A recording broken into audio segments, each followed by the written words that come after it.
Good morning, everyone. Welcome to the Psychology of Adolescence. So far, we thought about many different kinds of topics related to the adolescence psychology. And this week, we particularly deal with the topic of the culture. Because as I told you in the introduction of the lecture, even though there is a universe and very similarities of adolescence experiences, but also we need to know that there is a culturally differences and also the cultural, the uniqueness across the culture. So we're going to think about those influences of culture. This is outline for today's lecture. First of all, we are going to think about the influence of the culture in general. And when we thought about the culture, people usually think that maybe there is differences of ethnicity, but ethnicity, that's just one factor of culture. So we are going to think about more the factors of culture, for example, socioeconomic status and poverty, and then ethnicity. And also, finally, we are going to think about the influences of media. Because we know that because of the influences of the internet and computer technology advances in these days, and maybe there's more similarities among the adolescents, their life. So we are going to think about that issues. First of all, when we say that culture, the definition of the culture is that as the behavior, patterns, belief, and all other products of the particular group of people that are passed on from generation to generation. So the culture can be a visible, the products, and also it can be an invisible belief system, and also the way we think and the way we behave. So the concept of culture is very broad. And also the culture is that it's handed down from generation to generation. That is another the criteria when we say that the culture. So the culture, the development of culture is based on interaction between the people and environment. In terms of the culture, I want to just emphasize that some of the issues relate to the adolescent psychology. So when we say the culture, the people behave in ways that favor their culture, the group. So because of those favor of their own culture, there's some negative attitude toward the groups. So probably do you have experiences when you go to the different culture, you feel there's some kind of the uncomfortable feelings or the negative feelings, even though there is some excitement or curiosity, but there's some negative the tendency toward other culture. And also the group of the people belong to the different culture, they treat you not as a member of their group, and there's some kind of the tension among the group of the people coming from different culture. So there is some favor of their own culture, and also there is some negative attitude toward the cultural group. And usually people feel proud of their own culture, especially if the people belong to the majority group of the people. They feel that our culture is better than your group. So it can be a sources of some kind of discrimination toward other cultural group, but this is a basis. But even though there is a cultural differences in these days because of technological advances, including internet and also the TV and the MSN, the chatting system, all kind of the computer system, there's more exchanges among the developmental different cultures, so resulted in more similarities, even though they're living in different locations of the world. But we see that the way the adolescents feel when behave or act toward a certain the event, there's some similar because of these technological advances. Even though there is some similarities because of the exchanges based on technology development, there is still some the hierarchical attitude, or there's some discrimination among the culture. Ethnocentrism, that is one, I can say, the bad examples of the cultural exclusion or negative attitude toward other cultural group. So ethnocentrism is, they can be defined as the tendency to favor one's own group over other groups. So they feel that we are the best, and the other groups are, you are kind of worse than the other people. So usually the American, they emphasize their individual and the self, and they feel that other kind of Asian or African, African American or Latino, those are collectivistic. The culture, they feel that American, the individualistic culture, they feel that they are kind of a less developed the culture. So that is ethnocentrism, those attitude. We can say that there's some danger of it. So in the 20th centuries, the study of the adolescents and emerging adults was primarily ethnocentric kind of the study.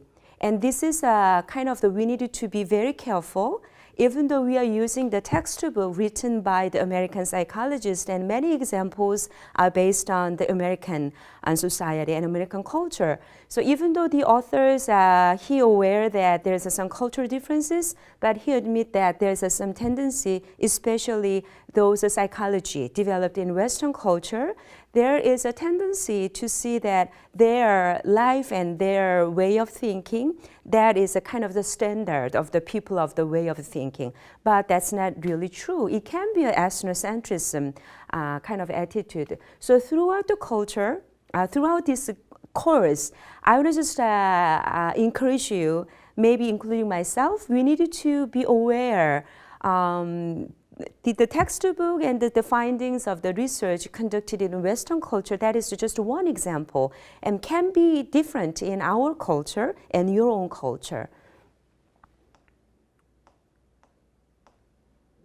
So cross-cultural study, their interest is that they want to know how the culturally different people think. So in that way, they want to emphasize that there is a diverse way of thinking and diverse way of the people live their life. So there is a purpose of that. So even though there is some similar and universal experiences, but also we needed to know that there is some culture-specific tendency.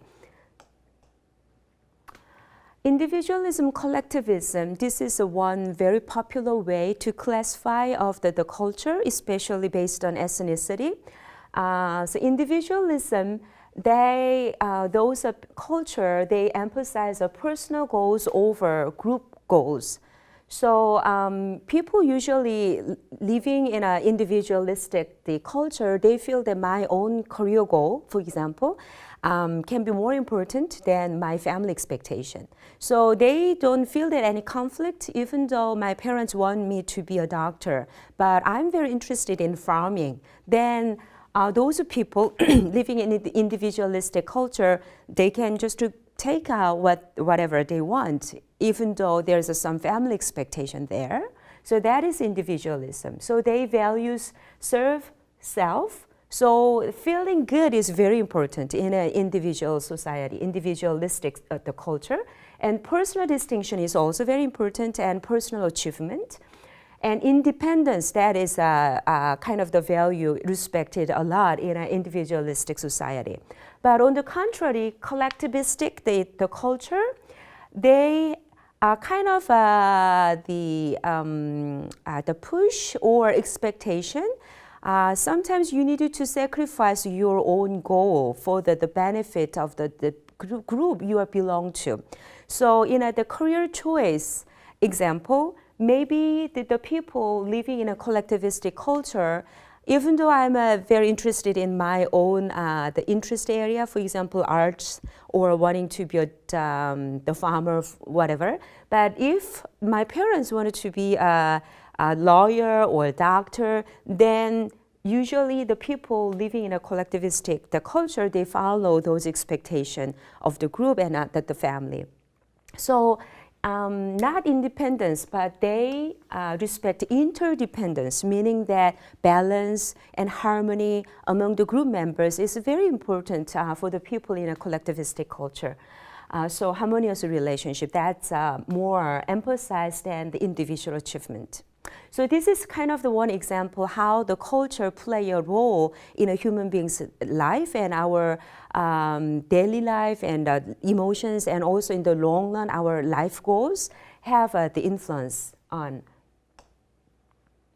So in individual culture, it's a kind of a summary: personal choice, intrinsic motivation, self-esteem, and self-actualization, self-maximization. That is very important goals and values in this society.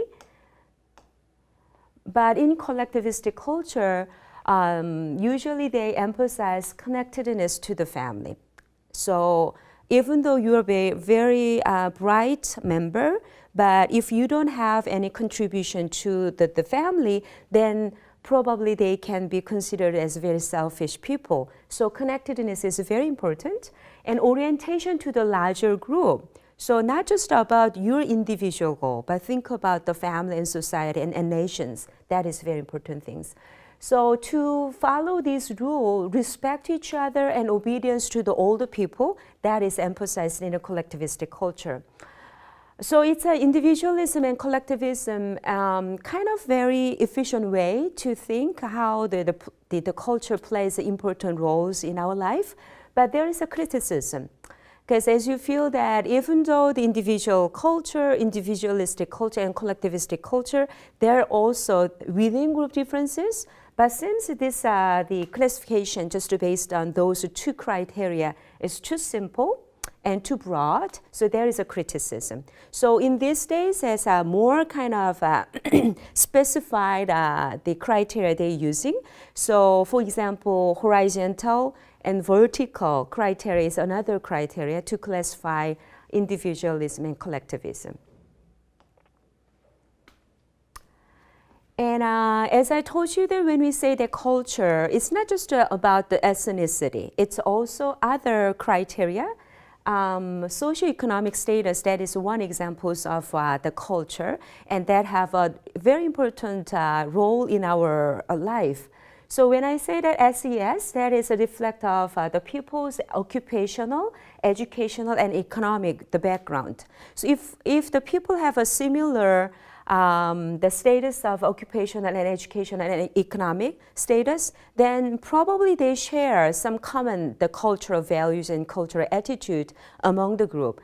So occupation, education, and economic resources, and as a result, they have a power to influence. There is a different level of power among the people. That is another very important the cultural factor when we think of the adolescent psychology. So especially the SES, socioeconomic status, have influence on adolescents' life in terms of parenting style. So for example, low SES, the family, probably the parents, they are very burned out, and probably they are very depressed because of the lack of resources they can provide. So those, the low level of SES have influence on the people's parenting style. And as a result, those parenting style have influence on the adolescent's life. Lack of opportunity, and maybe emotionally they are more locked down, and so there is a kind of a very important factor related to the SES, and also intellectual experiences. Because of low SES people, the poverty, the poor people, they cannot provide the wide range of intellectual resources. They have an influence on the adolescent's life. And also mental health, as I told you, that more depression and more anger, resentment toward the other people and society in general. And it's as a result, it's very naturally low SES people, those adolescents, they have exposed to the negative experiences more than high SES people. Among the SES, I told you that occupation and education, economic resources, the poverty, that is one of the major influences on the adolescent's life. So even though some adolescents living in a poor environment, they showing their resilience, meaning that in spite of the bad influences of poverty, some adolescents are showing that high achievement and they show that very mature attitude in their life. But in general, the poverty has a negative influences, and many adolescents, they have to struggle to overcome those negative influences and many risk factors coming from the poverty. So the poverty is one of the major the risk factors when you think about the juvenile delinquency or other mental disorders among the adolescents. So this is kind of the list of the consequences, bad consequences living in poverty. It's a very specific and a very wide range of influences. We can see that health, housing, and also power. They, because of the less power, they feel that I don't have any power to make a decision on my life. I just live my life, whatever comes to my life. So they feel they're very powerless in their life. And rules usually is very authoritarian, kind of controlling things because of the parenting style. And they are vulnerable to disaster. And usually they are exposed to more easily to the more traumatic experiences because of the bad the living situation. And of course, and restricted range of alternative. So they don't have many options to live their life, not just the academics, but other hobbies and career exploration is very limited. So this graph shows that how the poor environment have an influence on the adolescent's life. See that this is a kind of ethnicity, but this ethnicity reflects on the level of their living situation. So see that the white American and Latino African American people, and this shows that the percentage of the people living in distressed neighborhood meaning that the adolescents are exposed to the gangs and antisocial behaviors and more violence environment.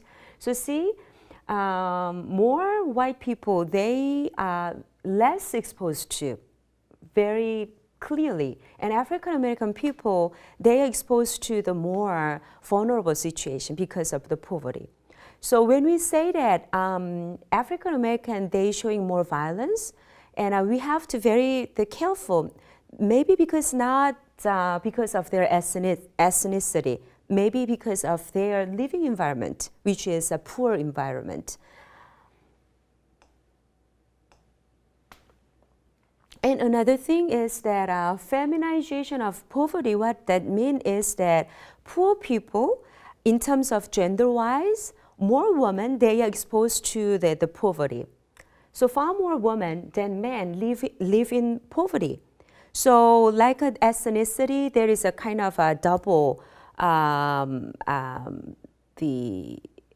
difficulties because of the ethnicity and also the poverty, kind of the same situation. Because of the woman, because of those gender discrimination, usually women are discriminated to the career situation, career promotion, and academic success. And also because the women, they are exposed to the poverty more. So double discrimination can be the result of the feminization of the power, the poverty. So when we say that the women are more exposed to the poor environment, what's the reason for that? Because the women, even though they are the same level of capability, usually the income level of the woman is lower than men. And also after divorce, the women are not ready to support financially themselves. So result of the divorce, the women have to deal with all kind of the poor environment and poor situation, and that's the reason. So we have to be very careful. The women, they are not really incapable. They are incapable to make monies, but other very complicated issues included in the feminization of the poverty. Related to the ethnicity, that is, when we say the culture, usually people think of the ethnicity very easily. So when we think ethnicity, the cultural differences and cultural influences, we see that not our in daily life, but people immigrate to the different culture. So when the people enter to the different culture, we see that how the ethnicity as a culture play a role in our life. So immigration, that brings lots of stressors, including language barriers and dislocation, separation from support system, and also there's some pressure to preserve our own cultural identity. And living to the different culture, we placed in a low SES. So these are all stressors and have to deal with that. And we see that these stressors coming from ethnic differences living in a different culture. That is the stressors coming from. So especially the ethnic minority adolescents, they have to deal with identity issues as an adolescent. At the same time, they have to deal with ethnic minority issues as identity. So the ethnic minority adolescents, they consciously confront their ethnicity during the adolescence. So usually they report more difficult and they report more depression and more confusion compared to other age groups.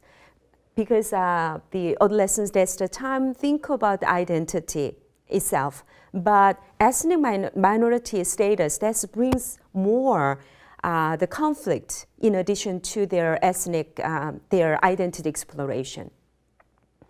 So ethnic minority adolescents, they are acutely aware of how the majority culture evaluate their ethnic groups. So they kind of sometimes more self-conscious compared to the majority group of the adolescents. They feel that how the majority group of the people evaluate their own culture. So they are very self-conscious as a result.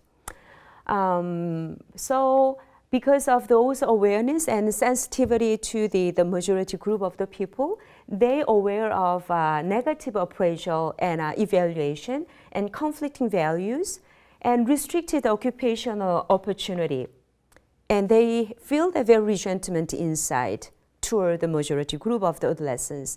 And probably ethnic minority adolescents living in two cultures have to deal with all the stressors I showed that in the previous slide. And also at the same time, they have to develop their own identity as a minority. That is a big stressors in addition to the ethnic minority, the group of the people. So that is a lot to deal with. So ethnicity issues, and we already thought about that. Usually certain ethnic groups, they belong to the low SES group status. So double disadvantages they have to deal with that. So for example, African American or Asian American living in the Western culture, they are disadvantaged group as the minority group, and also usually those group belong to the low SES status, so it's a double. So the stresses and the conflict can be doubled and can be more difficult to deal with that. So when I say that the disadvantages, that's including prejudice and discrimination and bias, just because of their ethnic minority status and sometimes because of their SES status.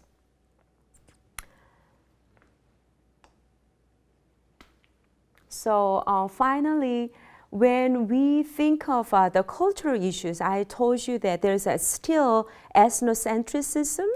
As a result of the centricism, ethnocentrism, there's some tendency of prejudice and discrimination and bias toward a certain group of the people. So even though we say that globalization and we're living in the village in these days, but still inside, sometimes people are aware of it, But sometimes people are not aware of those prejudice and discrimination and bias, and there is a danger of it.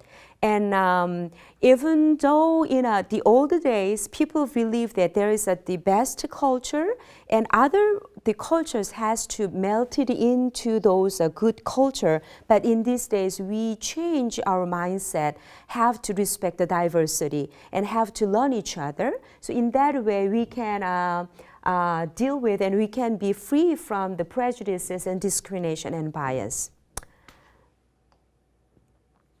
And finally, just wanted to say that the media, the influences in terms of the cultural influences have a very big role, especially adolescents' life. Television and music and technology and computer and the internet.